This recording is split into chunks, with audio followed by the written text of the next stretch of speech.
Lawyer charged for wife's death seeks bail. Father of murdered girl wants death penalty for guilty. And outstanding legislation queried in Parliament. This is National EMTV News with Hope Imaka. Good evening and thank you for joining me for Friday's news. A ruling is reserved to Monday on whether or not the court will grant bail on lawyer Felix Kange. Kange was arrested and charged for manslaughter yesterday in Port Moresby after he allegedly shot his partner Regina Morove in the mouth at their family home on the 14th of May. Kange's defense counsel Frederick Lange told Justice George Manuhu that Kange is able and willing to pay a bail of 2,000 kina and has promised not to interfere with any of the state witnesses if bail is granted. The alleged shooting took place on the night of May 14 at their family home in Port Moresby. Kange, who is from Southern Highlands Province, was married to late Regina Morove from Central Province until her death. She is survived by a 6-month-old son. According to the summary of facts, the firearm accidentally went off and killed late Regina. However, the state lawyer and public prosecutor, Pondros Kaluin, argued that the entry of the bullet was through the mouth and, in the interest of justice, bail should not be given. However, Kange's lawyer, Frederick, told the court that Mr. Kaluin's statement is a matter of the trial court and should not be discussed at the bail application. Mr. Kaluin told the court that whether it is first-degree murder or manslaughter, it involves the use of a gun. The National Court will make its ruling on Monday. Basinata Yama, National EMTV News. The father of a grade 9 student who was raped and killed has called for the death penalty to be imposed on his daughter's killer. Henrietta Jimmy went missing a few weeks ago and her body was later found along the Makan River. Her father described the killer as an animal who didn't deserve to live. This afternoon, Henrietta Jimmy's former schoolmates gathered to pay their respects. She attended the Lay Community College, a school which provides an alternative pathway for those who have not been able to get a placing at higher institutions. Her father, who was also present but didn't attend the service, has demanded the death penalty for the killer of his daughter. Mane paiti mem na dragi mem golo. Very long way from here. Na mkisiam gora na wara makam na. Or witness to ko luki memi. Kisiam go walo one pla island where west anista. Adin lo hape mi bara mi piknib na mina tromela wara. According to police, Henrietta was kidnapped by her attacker as she waited for a bus along the Lay Bulolo highway. Hard to explain. Hard. Osam me carry twins here. One plus stop now, one plus go very hard here. Me hardly explain it. I don't know, but just one this guy must call a death penalty. The coordinator of the community college told me Henrietta was a leader in a class. She took charge of activities and was a good student. It is not only a loss to the school and the parents, but I would rather put it this way. This is another darkest moment again for the country.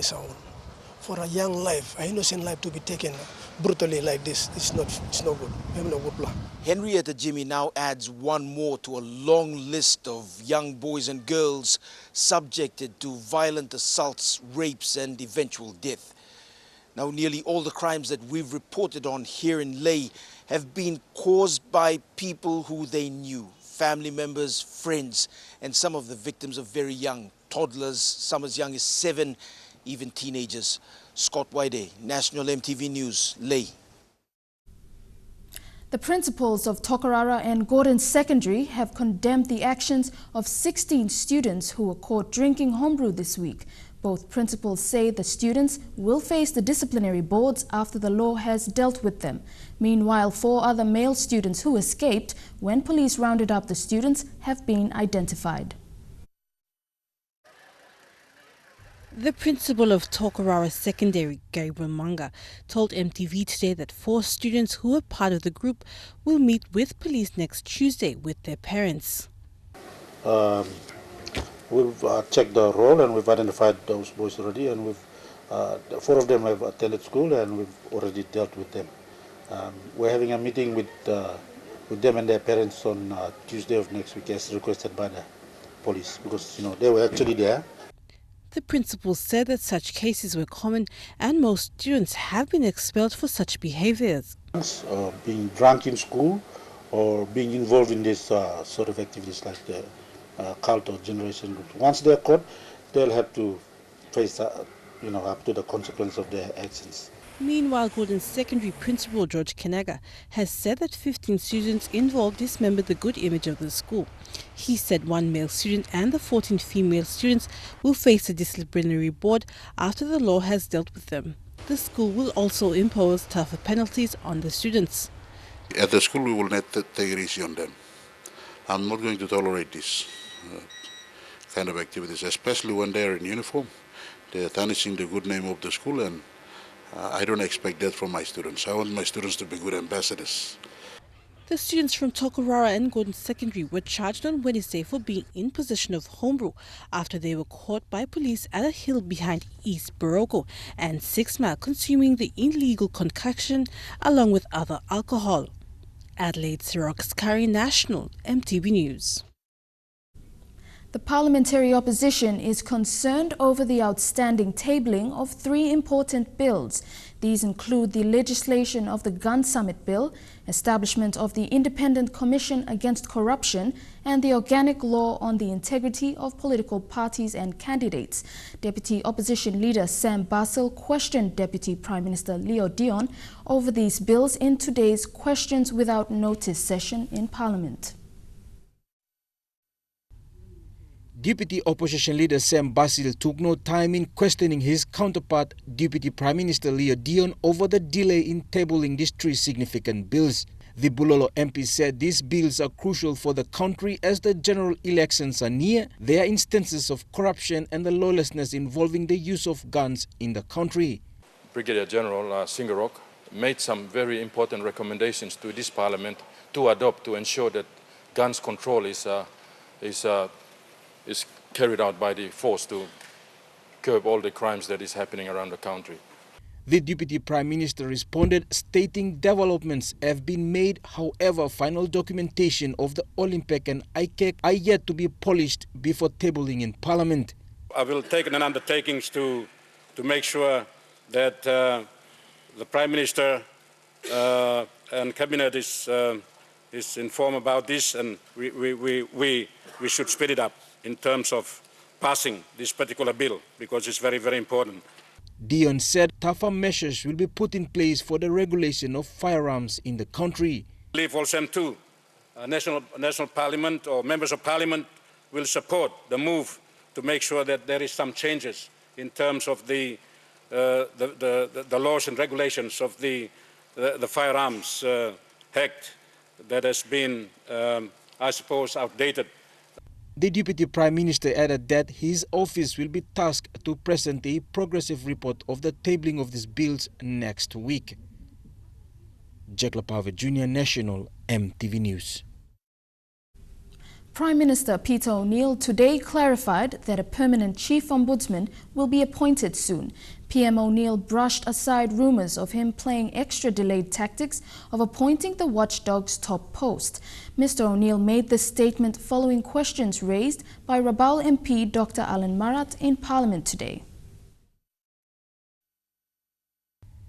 The last question in today's Parliament session made some noise on the floor of Parliament this morning. It was a direct question to Prime Minister Peter O'Neill over the delayed appointment of a permanent chief ombudsman. Rabaul MP Dr. Alan Marat raised the question after obtaining a report of increase in outstanding cases of leadership tribunals and other matters. An urgent need to appoint a chief ombudsman. The Ombudsman Commission is central to the implementation of our country's leadership code. It's an independent process. Advertisements have gone out. Applications have been received. The processing and the interviews are continuing. Once they give me a short list of 3 or 4 names, I will call the meeting, and then the appointment will be made. Why do you want me to short-circuit the process? Despite the strong opposition from the middle bench and back benches over the relevance of the questions, the rebel MP continued to question the Prime Minister. Will the Prime Minister willingly submit himself to the country's legal process, where he will have a golden opportunity to prove his integrity and restore public confidence in the integrity of government in Papua New Guinea? Thank you, Mr. Deputy Speaker.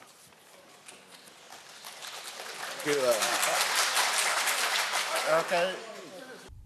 Entering to a three-part question, PM O'Neill maintained that he was exercising his right to challenge his warrant of arrest. This is precisely the right that I have got under the law, and I will use that to try and question the process, Mr. Speaker.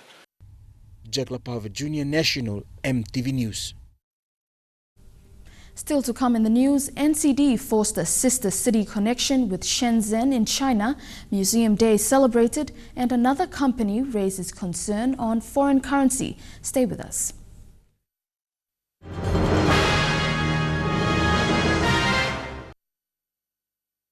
Welcome back. Port Moresby has signed a new sister city concept with China's Shenzhen city to enhance multifaceted collaboration.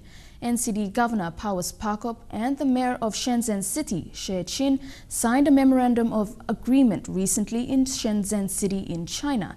Governor Parkop said to enhance this collaboration, Port Moresby will open an office in Shenzhen to promote investment and trade both ways, and Shenzhen will likewise open an office in Port Moresby. The signing was witnessed by members of both the Shenzhen Municipal People's Government and several board members and management of the National Capital District Commission. It comes after a sister port agreement was signed in Port Moresby in February this year. A technical agreement was also signed between both cities.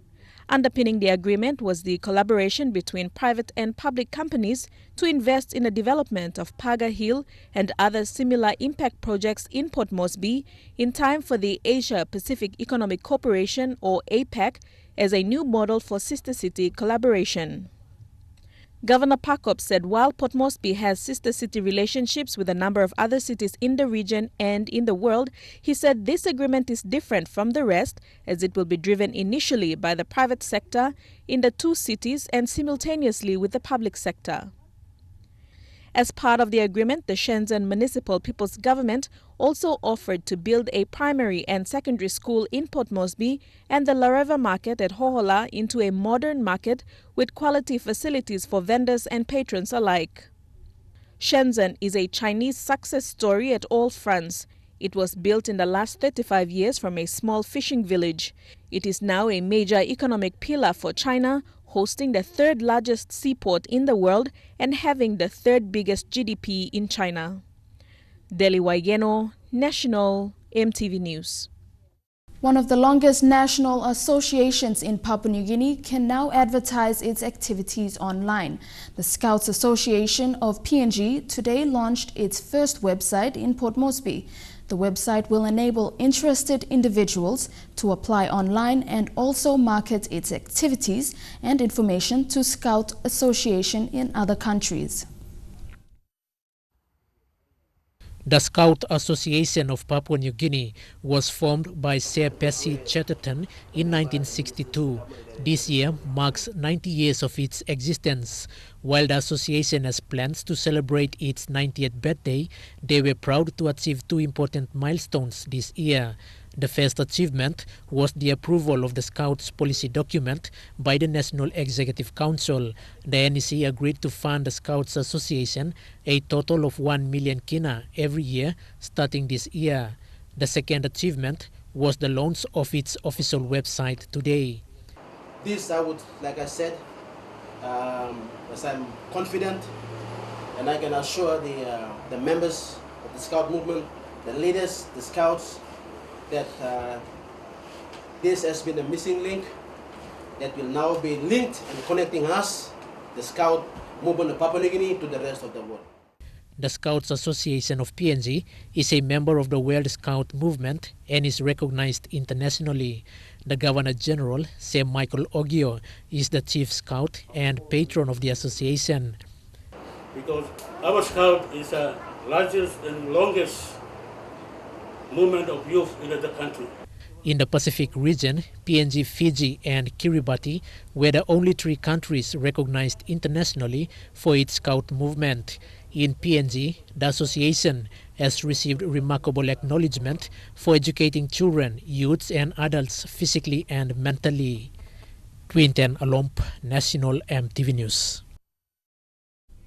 The Department of Education is set to establish its first time-in management system in all schools throughout the country.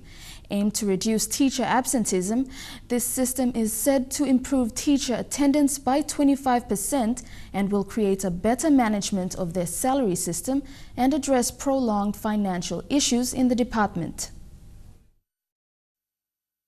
Over the years, a number of systems have been used to monitor the timing of public servants during official working hours. Most of these systems, like the No Work, No Pay and the PPP system, were done manually and have failed, resulting in countless funding problems in the public service sector. Yesterday, the Education Department launched its first time-in management system, a biometric auditing system that will enable the department to keep track of teachers around the country, plus manage their salary system more effectively. We believe and see that in education, we are going to see in real time, at the district level, at the provincial level, in Wagani, who is actually in school. Because the technology will help us to see right in front of our computers who is at Wood Street Primary School, who is at Teleforeman High School. We will also see that this system is linked to the Alaska payroll, so that those who are in school are paid according to what work they do. The system is also aimed to minimize the number of ghost names in the department. While it is seen as a huge task for the department to fully implement in all schools throughout the country, Education Minister Nick Kuman says it is part of the government's commitment in delivering quality education, and the government is keen on achieving it. The time-in management system will be implemented to over 200 schools in the country, which includes a number of schools in rural areas. All the school system in Papua New Guinea should have this system. And this system will then enable the government to know exactly how many teachers are there, how many more teachers that we need given the growth of the education system in the country. The second part and challenge we have is to see that this is rolled across the country. We now need to see how best we can implement a strategy. What we are doing now is to see that every 110 schools in NCD start as a province or district, and all the secondary schools and high schools in the 4 provinces that were named, we will be implementing this in about 200 sites. Stanley Over Jr., National EMTV News. Puma Energy Country Manager Jim Collins says the company is talking to the national government about finding solutions to the foreign currency pressures that the company is facing. Collins says it is a joint effort between other suppliers and the national government to overcome the difficulties. Adverse effects on the operations of Puma Energy could cause a drop in fuel supply and a spike in fuel cost. Despite the economic challenges faced by the country, Puma Energy, like many other companies in all sectors, have continued to invest heavily into the PNG economy. They've spent up to $80 million in building a supply chain and spending in other areas. So we've invested in that. What that basically means is of the total strategic storage in country, Puma Energy is now supplying somewhere close to 90% of it. For some company, it is a matter of survival and keeping operations going. Inlay manufacturer KK Kingston is also managing risks as the company deals with the short supply of foreign currency. It is doing it without the support enjoyed by other companies in the energy sector. And to be honest, we've tried to engage with the government, but thus far we've found it very difficult to find anyone who's willing to talk to us and to help us. So we're pretty much dealing with it just on our own. And the way we're doing that is we're having to ration payments and schedule payments and just work within the limits of what we can get from the commercial banks. The debt levels of businesses heavily dependent upon imports are slowly rising. Some companies are doing it better than others, like Puma Energy. They have made strategic decisions to counter the effects. There's been a fundamental shift in the relationship between ourselves and other importers and the government and the government agencies. There is a real collective effort to make sure that we work through these issues. In light of the economic challenges, businesses operating in Papua New Guinea are making decisions about investment against policies, how assets are being allocated, and the overall balancing of risk against performance. Bethany Harriman, National EMTV News, Ley. And now, looking at our finance news. The Kina opened unchanged at $0.3160 US in the interbank market. At Bank South Pacific, your Kina was buying $0.3085 US, $0.4243 Australian dollars, $0.2736 euro, and 33.34 Japanese yen. Looking at commodity prices at New York close, gold closed lower, coffee, cocoa, and copra closed the day higher. Palm oil closed higher, crude oil and copper closed the day lower. And on the stock market, the Dow Jones closed at 2.47 points higher, the ASX closed at 38.71 points higher, and the All Ordinaries closed at 36.57 points higher. More local and international news, that's after the break.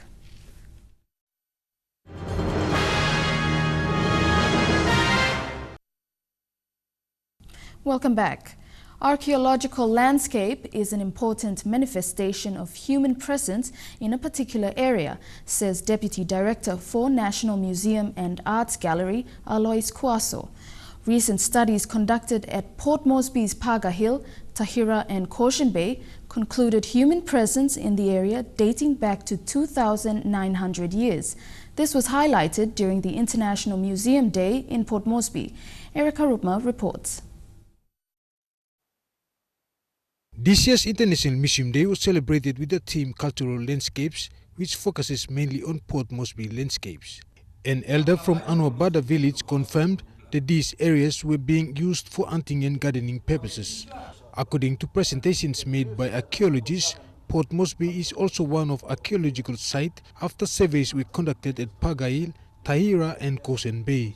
Consideration for conservation efforts and both the natural environment and the cultural sector that we have. There should be an avenue of awareness to promote such things, which of course the Wada Museum is doing, like it has always been doing. But we have to hold on to those things, because if we don't, they will be gone. In his research on Pagail, war relics identified have proven that the area was once used for military purpose during the Second World War.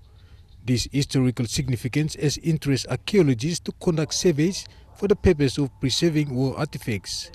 However, for land rezoning purposes, a court order was served which deliberately prevented their work. Another survey conducted by archaeologist Dr. Matthew Livesley from the University of Papua New Guinea at Caution Bay indicated the presence of lapita pottery dating back almost 3,000 years old.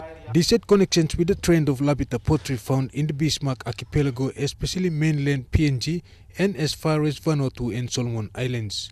New Guinea and Australia as being a single landmass, which of course was true, and that the Goilalas had the oldest evidence.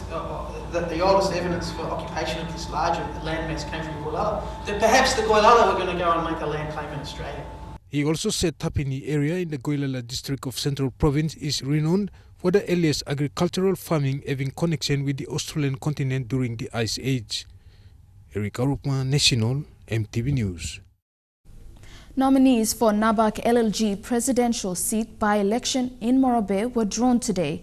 The campaigns, which will follow 2 weeks from now, will see 13 candidates visiting up to 10 wards to conduct political rallies.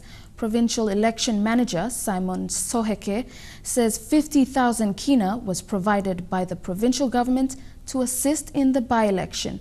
However, limited logistics and resources remains a challenge for the Electoral Commission.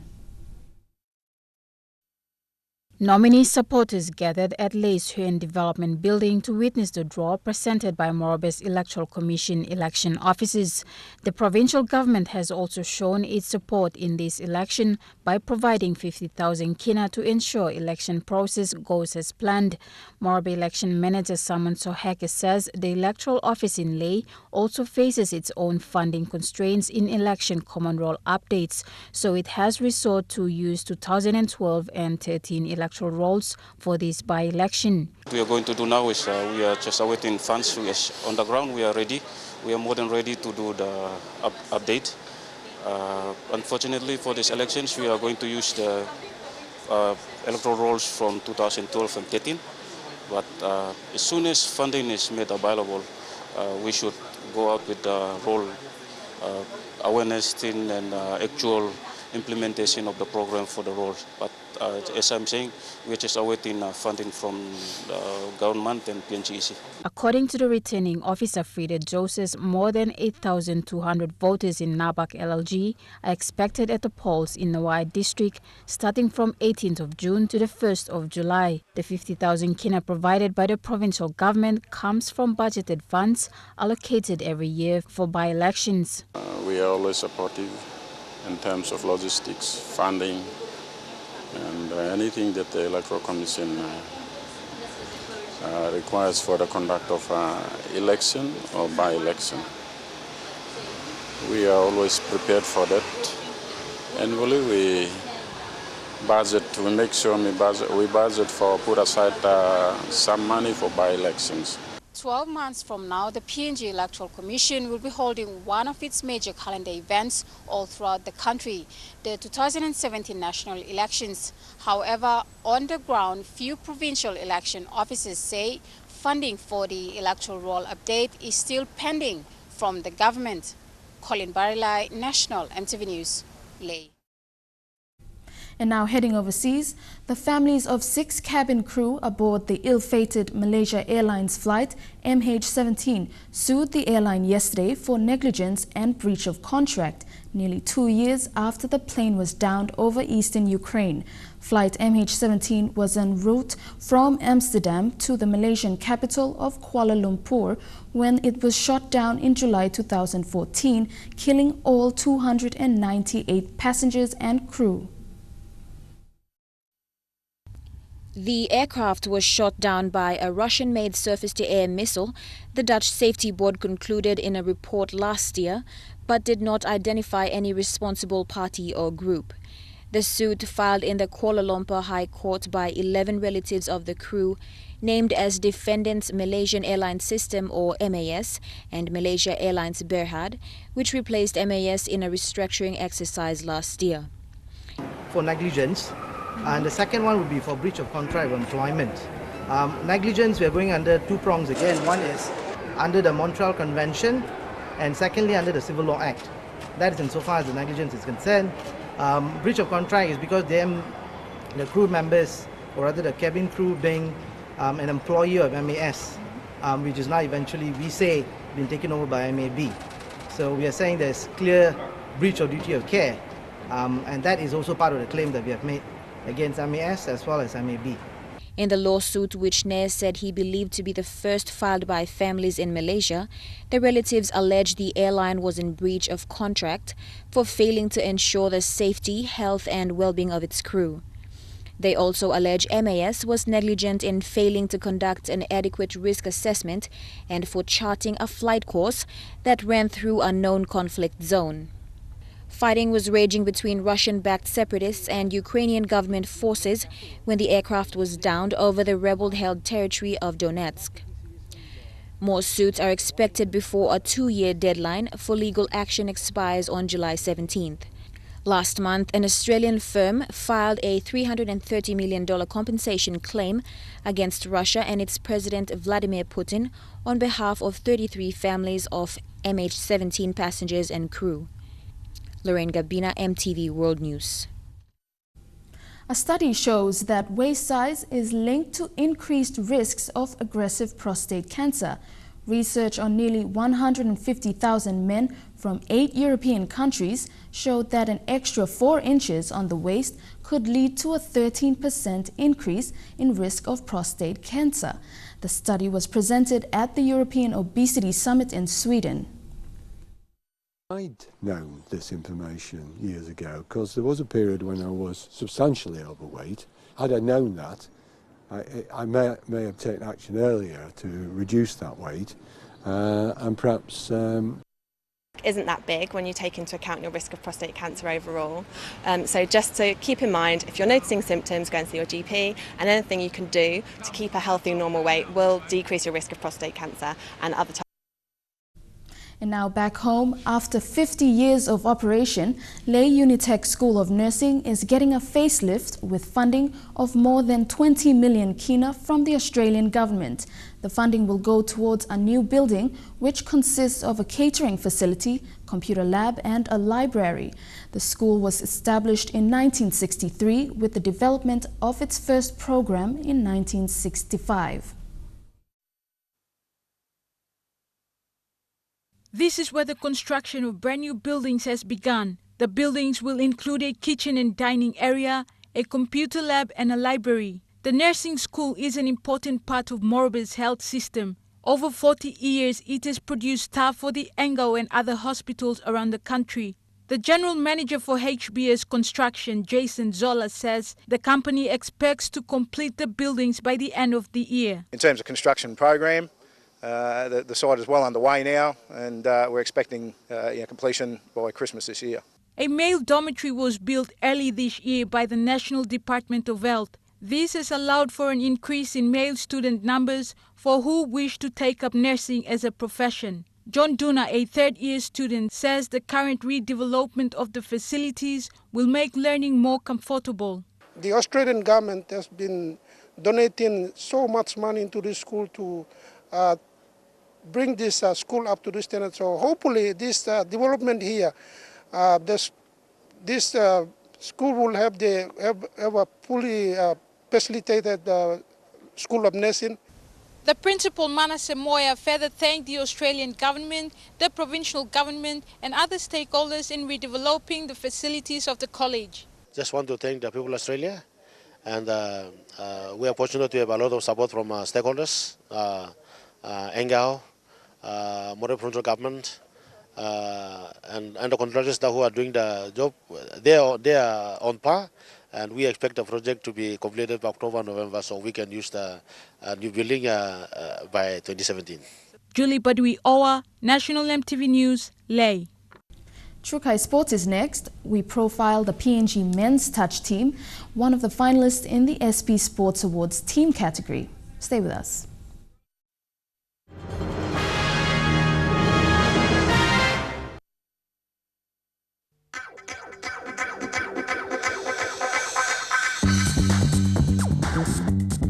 Trukai Sports.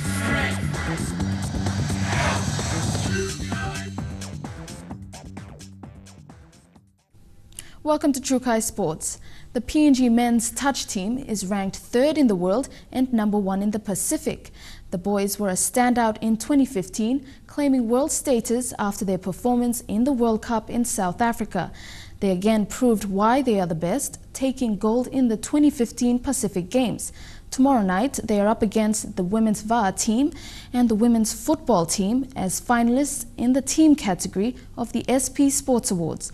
Dinero's Raiko with this report.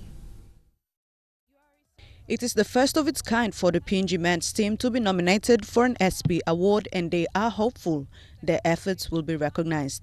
Since their debut in the international scene and a gold medal win in the Pacific Games, the team has dedicated it to the country for being behind them.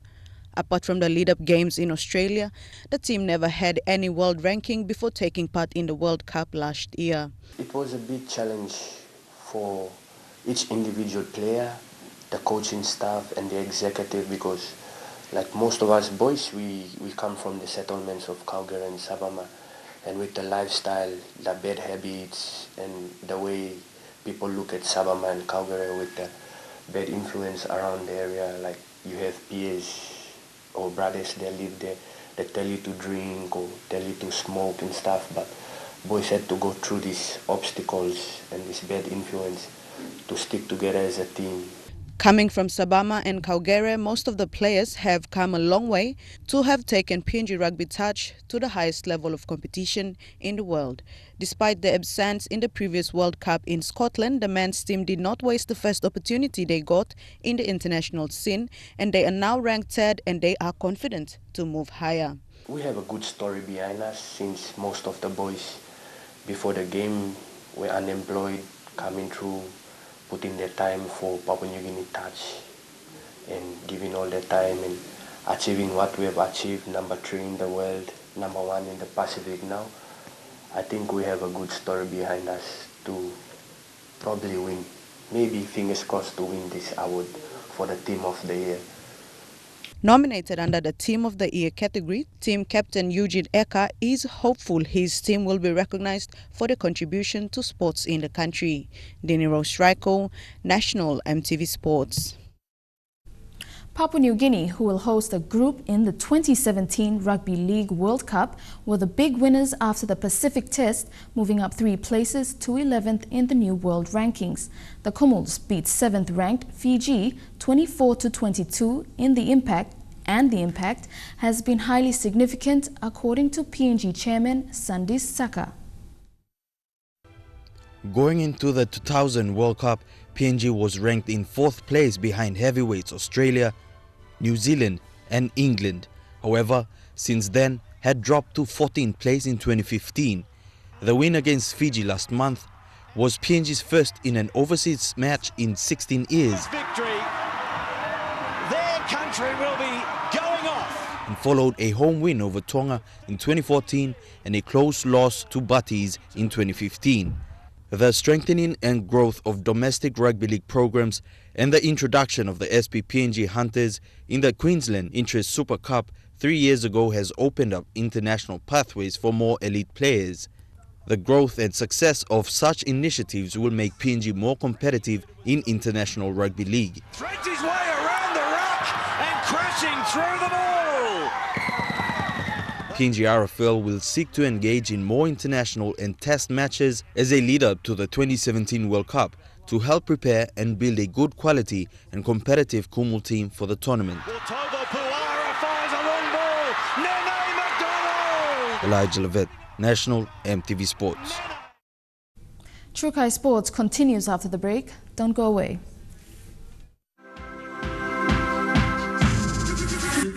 Trukai Sports.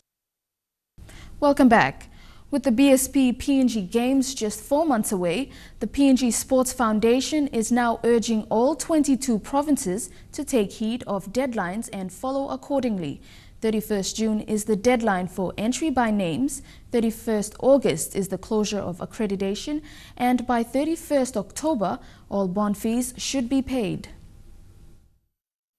Being the lead agency organizing the BSP PNG Games, which will be held on the 26th of November to 3rd December in West New Britain, PNG Sports Foundation is now reinforcing deadlines as the Games is just 4 months away and counting down.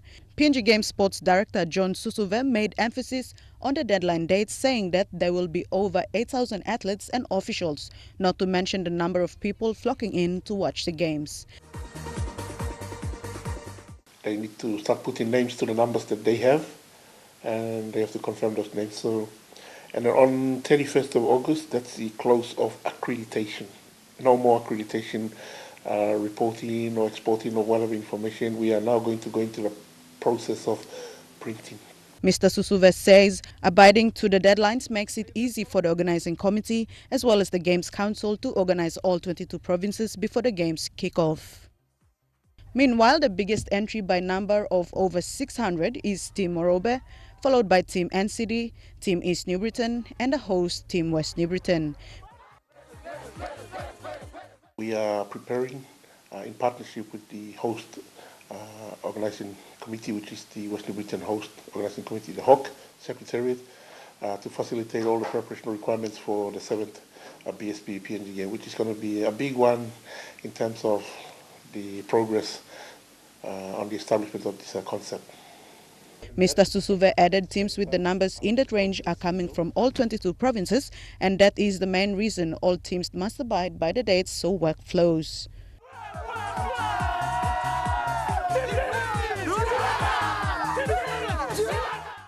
PNG Sports Foundation wants to see tangible changes that can make the games better. Dinero Shriko, National EMTV Sports. In football, only 2 days remain until the PNG men's national team face Samoa in a must-win match. During Wednesday's Day 4 game against defending champions Tahiti, Papua New Guinea gave away a 2-goal lead to draw 2-2, leaving the home side now with the task of a crucial victory over bottom-placed Samoa. Get your card out. Oh, it's a red card. Trailing 2-0 and a man down after the dismissal of captain Nicholas Vela, Tahiti's title defense looked all but over with only 25 minutes to go in their match against Papua New Guinea. It is! What a strike! Sheer brilliance from Michael Foster and Raymond Ganemba. But the French Polynesians staged an impressive comeback to ensure that the group remained wide open going into the final round. Support over the past week and a half has been dismal to say the least. Only 4,500 people turned up to support PNG's opening match against Pacific Giants New Caledonia, a side that boasted players from France's lower division sides. In the match against Tahiti played on Wednesday, an even smaller number of loyal supporters turned up. And this has led to the chairman of the PNG Football Supporters Club, Dr. Mio Komolong, on residents in Port Moresby to pack the Sir John Guy Stadium when Papua New Guinea takes on Samoa on Sunday in the OFC Nations Cup final pool game.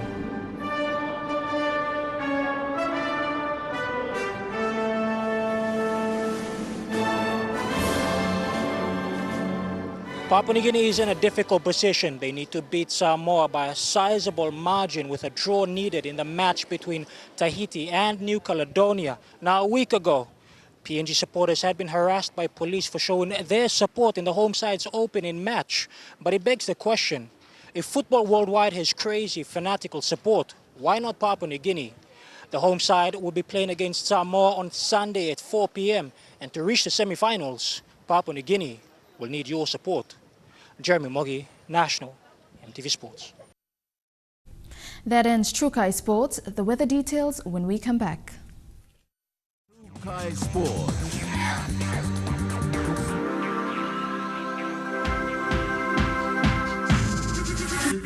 True Kai Sports.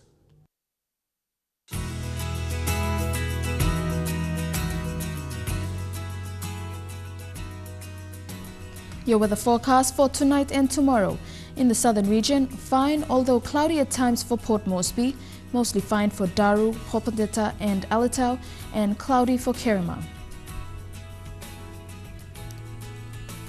In the Momase region, fine although cloudy at times for Lae, and fine for Madang, Vanimo and Wewak.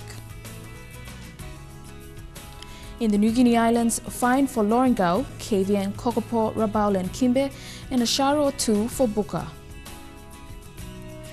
And in the Highlands region, morning fog, then fine for all centres.